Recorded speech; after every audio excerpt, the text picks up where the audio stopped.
ನೋಡ್ತಾ ಇದ್ದೀರಾ ಜನಸೇವಾ ಕನ್ನಡ ಟಿವಿ ನ್ಯೂಸ್. ಇಂದಿನ ಮುಖ್ಯಾಂಶಗಳಿಗೆ ಸ್ವಾಗತ. ಮದ್ದೂರಿನಲ್ಲಿ ಕಾಡು ಆನೆಗಳ ಹಿಂಡು ಪ್ರತ್ಯಕ್ಷ.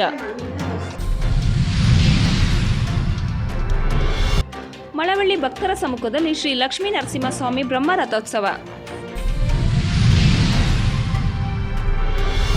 ಪ್ರಜ್ವಲ್ ರೇವಣ್ಣ ಬಂಧನಕ್ಕೆ ಆಗ್ರಹಿಸಿ ಮೇ 30ರಂದು ಹೋರಾಟದ ನಡೆಗೆ ಹಾಸನದ ಕಡೆಗೆ ಬೃಹತ್ ಪ್ರತಿಭಟನೆ. ಭಾರೀ ಭೂಕುಸಿತ, ಪಾಪುವಾ ನ್ಯೂ ಗಿನಿಯಾದಲ್ಲಿ 670ಕ್ಕೂ ಹೆಚ್ಚು ಜನ ಸಾವು. ತಮಿಳುನಾಡು ರೈಲಿನಿಂದ ಬಿದ್ದು ಹೊಳಕೆರೆ ಮಹಿಳೆ ಸಾವು. ಮಧ್ಯಪ್ರದೇಶದಲ್ಲಿ ಧ್ವನಿ ಬದಲಿಸುವ ಆ್ಯಪ್ ಬಳಸಿ 7 ವಿದ್ಯಾರ್ಥಿನಿಯರ ಮೇಲೆ ಅತ್ಯಾಚಾರ. ಪ್ರಜ್ವಲ್ ರೇವಣ್ಣ ಪ್ರಕರಣ ಜೋಶಿ ಕತ್ತೆ ಮೇಯಿಸುತ್ತಿದ್ದಾರೆ, ಸಿಆರ್ ರಮೇಶ್ ಅವರ ಹೇಳಿಕೆ.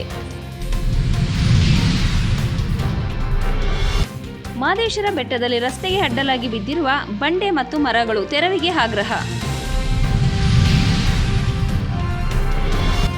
ಮನೆ ಮತ್ತು ದೇಗುಲಗಳಲ್ಲಿ ಹೆಚ್ಚಿದ ಕಳ್ಳರ ಕೈಚಳಕ, ಆತಂಕದಲ್ಲಿ ನಾಗರಿಕರು.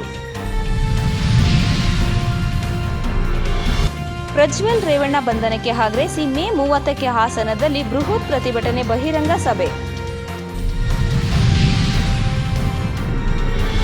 ಡಾಕ್ಟರ್ ಅಂಬರೀಶ್ ಜನ್ಮದಿನ ಮೇ 29ಕ್ಕೆ ಪ್ರತಿಭಾ ಪುರಸ್ಕಾರ, ಸಾಧಕರಿಗೆ ಗೌರವ ಸಮರ್ಪಣೆ.